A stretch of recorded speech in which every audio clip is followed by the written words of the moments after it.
Olá, aqui é o professor Flávio Campos com mais uma aula de física. Hoje sobre aceleradores de partículas e a unidade elétron-volt. Aqui na figura, vocês podem observar que temos o Peletron, que se encontra na USP, na cidade universitária, e aqui o Sirius, que é da Unicamp. Agora, vamos lembrar, né, que você tem duas placas, uma carregada negativamente e a outra positivamente. Vamos colocar nossa referência como 0 volts aqui e 1 volt aqui, tá certo? Então, como o campo elétrico, né, ele acompanha as linhas de campos que saem das positivas e chegam nas negativas, tá certo? O campo elétrico é da direita para a esquerda. Agora, como a gente tem que a força elétrica é dada por E vezes Q, e Q é negativo, porque é um elétron, então eles vão ter sentidos opostos. Então, o que é o trabalho? O trabalho é força vezes deslocamento cosseno de θ. Como eles estão paralelos ao deslocamento, F paralelo ao deslocamento, cosseno de zero dá 1. Então, a gente tem agora que o trabalho da força elétrica é força elétrica vezes o deslocamento neste campo elétrico. Agora, o campo elétrico, a força elétrica, como é o produto do campo elétrico vezes o Q, a gente tem que o trabalho é E vezes Q vezes D. Rearranjando, a gente tem que o trabalho é Q, E vezes D, onde E vezes D é a diferença de potencial, como nós já vimos em aulas anteriores. Então, para calcular o trabalho, a gente precisa do valor da carga em Coulomb e a, a DDP, a diferença de potencial entre o ponto A e B. E a gente sabe que isso aqui pode ser escrito como Q VA menos EB. Não é variação de potencial, né? É diferença de potencial. Então você tem o V de A menos o V de B, como a gente já viu também em aulas anteriores.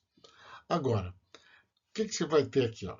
A carga é a carga do elétron, menos E, a carga elementar. O potencial de A, a gente está considerando aqui na placa o zero. E na placa positivo, o 1 volt. Então, menos 1. Menos com menos dá mais. Esse trabalho é um trabalho motor, né, de 1 eletronvolt. Então, o que é esse eletronvolt? É uma unidade de energia que a força elétrica, o trabalho da força elétrica, vai transferir, né, para o elétron neste caminho espontâneo do ponto A ao ponto B, numa diferença de potencial de 1 volt. Então, é um elétron, né, ganhando energia dentro dessa diferença de potencial de 1 volt. Beleza? Então, mas, peraí, professor, mas a unidade de energia não é Joule? Sim, é Joule. Então, vamos transformar 1 elétron-volt. Qual que é a carga elementar? 1,6 vezes 10 a menos 19 Coulomb, vezes 1 volt. Isso é 1,6 vezes 10 a menos 19 joules. Então, é muito fácil. Ó. 1 elétron-volt, né, é 1,6 vezes 10 a menos é o valor da carga, né? Porque ele em 1 volt, né? Nessa diferença de potencial, ele vai ganhar o joule, certo? Bem facinho de guardar. Então, a gente tem que lembrar aqui o teorema da energia cinética, que o trabalho é a variação da energia cinética, e a energia cinética é mv quadrado sobre 2, né?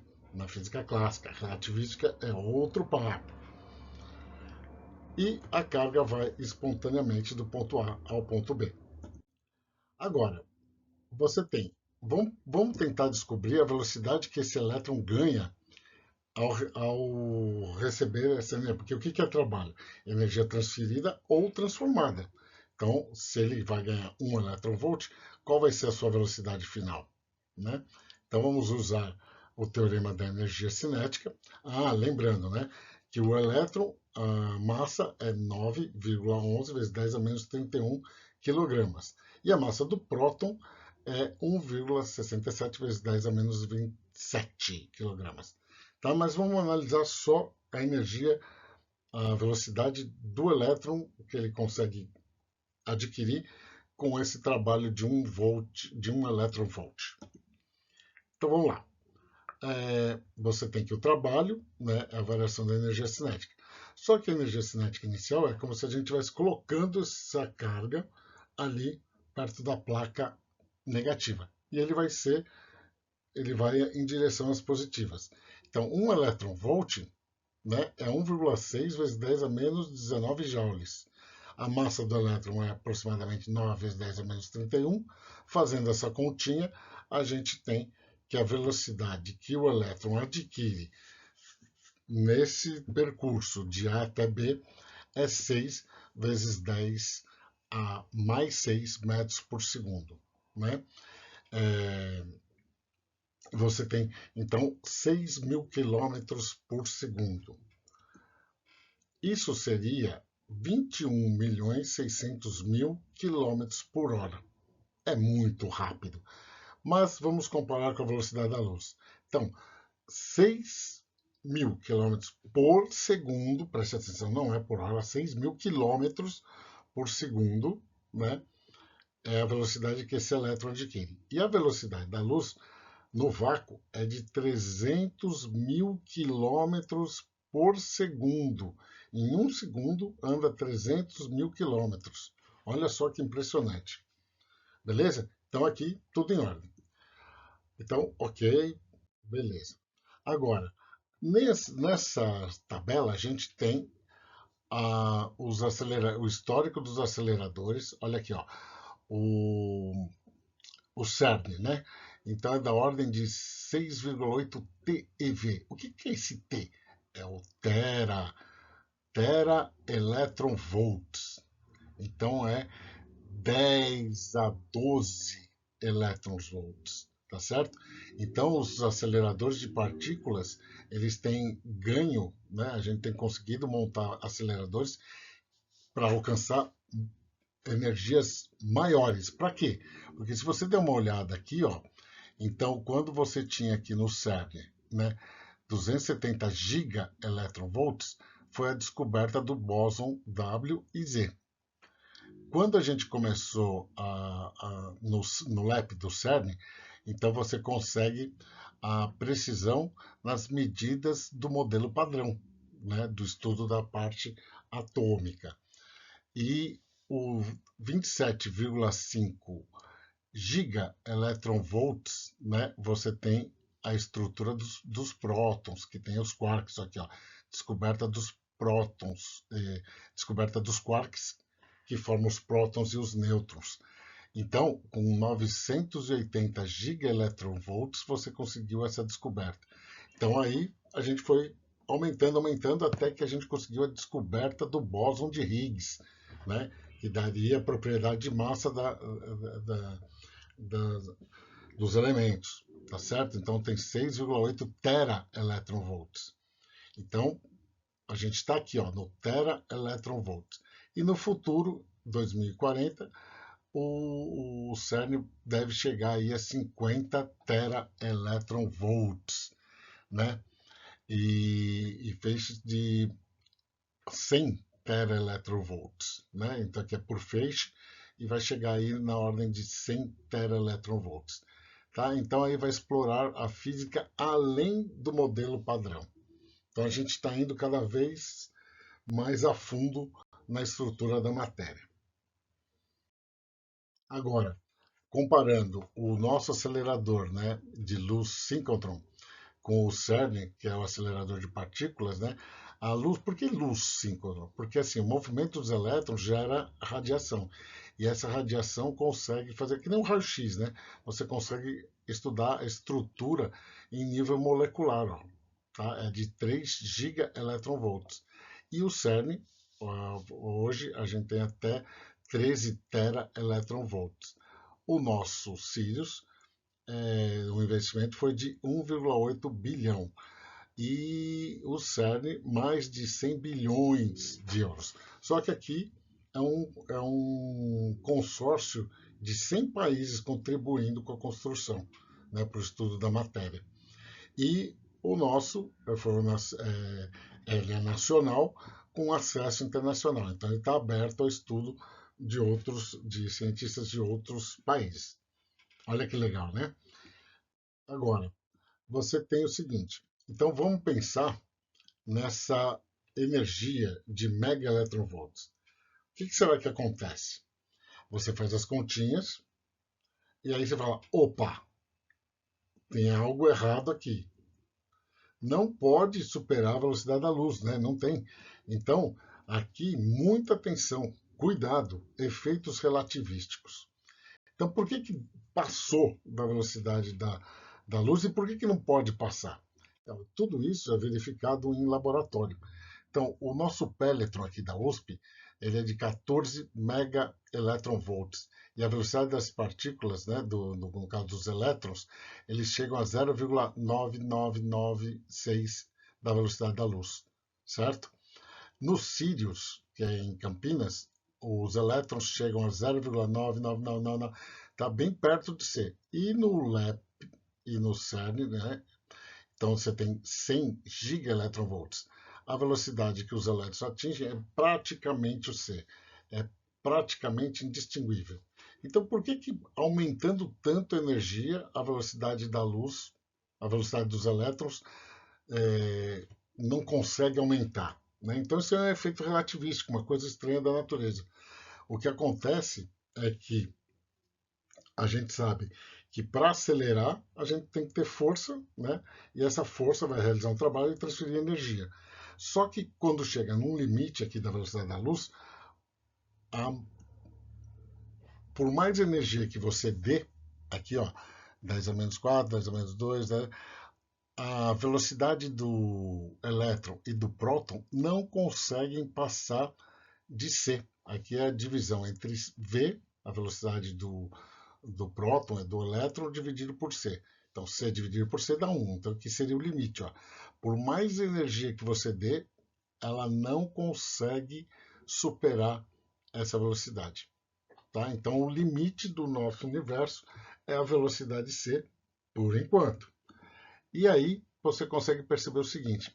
Então, da relatividade, você tira que a massa, então, ela vai apresentar um efeito relativístico, ela vai aumentar conforme aumenta a velocidade.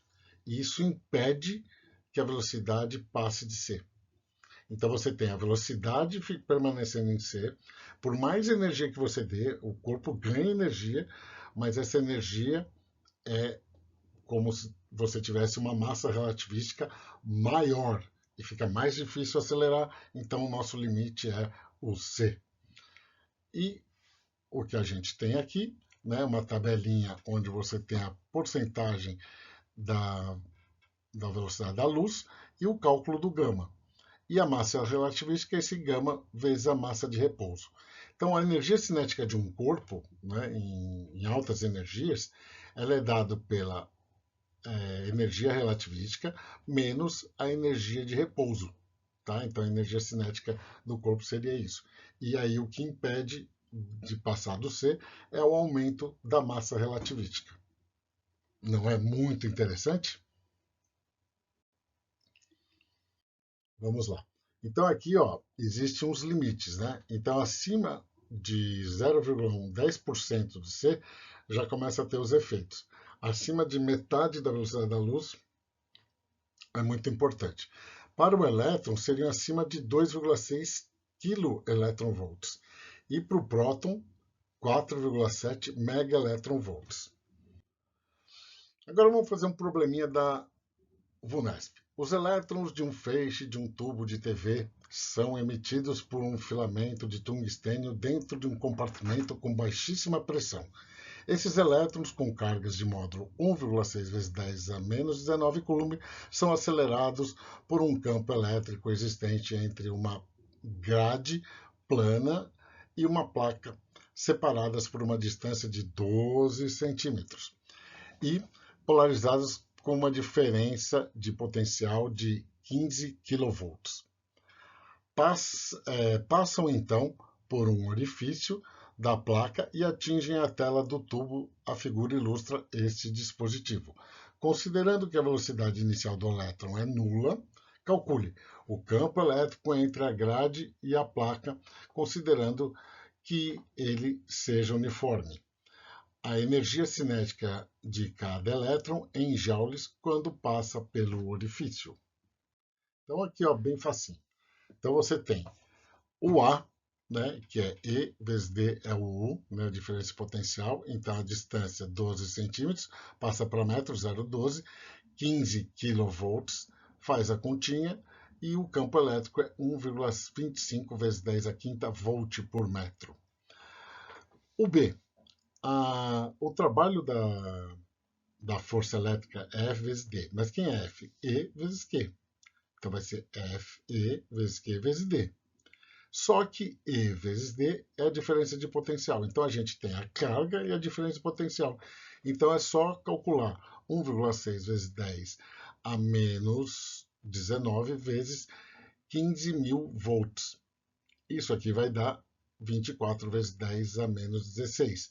Então a energia cinética que esse elétron adquire é 2,4 vezes 10 a menos 15 joules. Uma observação, se a gente tivesse deixado o E, seria 15 E vezes 15.000 volts, ou seja, 15.000 eletronvolts, ou seja, a energia adquirida seria de 15 kelectronvolts. Mas será que isso aqui tem efeito relativístico? Então você pega a massa do elétron, vamos colocar os 15 kelectronvolts, a gente faz as continhas, né? Aí você pega e calcula. Vai dar 73 milhões e 29.674 metros por segundo, ou seja, 73.029,7 km por segundo. Isso está ok? Está ok. Essa velocidade é aproximadamente 23% da velocidade da luz, né? 0,2. Então já teria o efeito relativístico. Mas aqui, para efeito dos nossos cálculos, está tudo bem, porque a velocidade deu um valor abaixo da velocidade da luz no vácuo. Então está tudo certo. Então o que a gente tem que tomar cuidado é que às vezes, quando der um valor acima dos 300.000 km por segundo, que é 2,99, 299.792,5 km por segundo, né? Se der um valor acima disso, está errado. É porque já começou a ter os efeitos relativísticos são muito, muito importantes nesse ponto. Beleza? Espero que tenham gostado e até a próxima. Tá? Tudo ok